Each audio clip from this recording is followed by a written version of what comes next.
Well, it is the night after Election Day, and many eyes in Ohio remain on Senator-elect JD Vance, who, of course, was endorsed by former President Trump in what became a rough and tumble battle against Congressman Tim Ryan. When one question tonight, politically, what will Vance be like in the Senate? Bree Buckley spoke to some political analysts tonight. Now the people of Ohio have given us a job. JD Vance is headed to Washington. The venture capitalist and author of Hillbilly Elegy will take over the seat of retiring Republican Senator Rob Portman. Political experts weighing in on what comes next. I think that if JD Vance is a senator in the image of a more moderate Republican like Rob Portman, then that's going to be good for Ohio. If, on the other hand, he continues the rhetoric from the campaign trail and tends to be more strident and less compromising, that's not good for Ohio.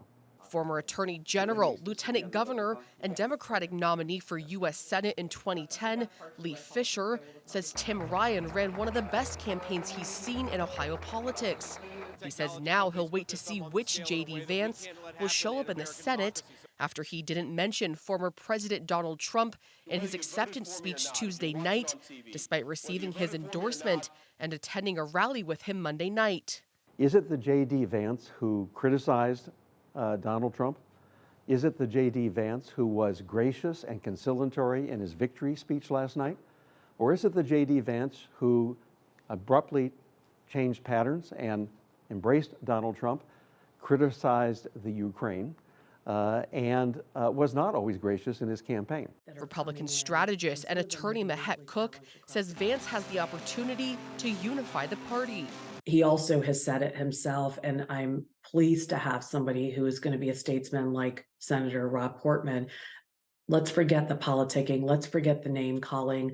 Let's forget the blame game, and let's start working on solutions. That's truly what we need today. As his win could be one of many that turn the Senate over to the GOP.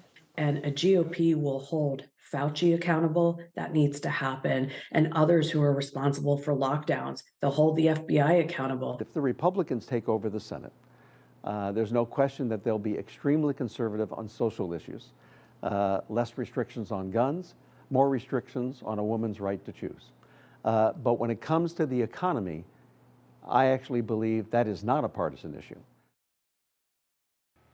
As for what's next for Tim Ryan, his term as congressman for Ohio's 13th district will expire on January 3rd, the same day JD Vance will be sworn in. Lena? Well, JD Vance himself last night acknowledged Tim Ryan's love of Ohio, so I'm sure his public service is not over. Bree Buckley, thank you. Absolutely.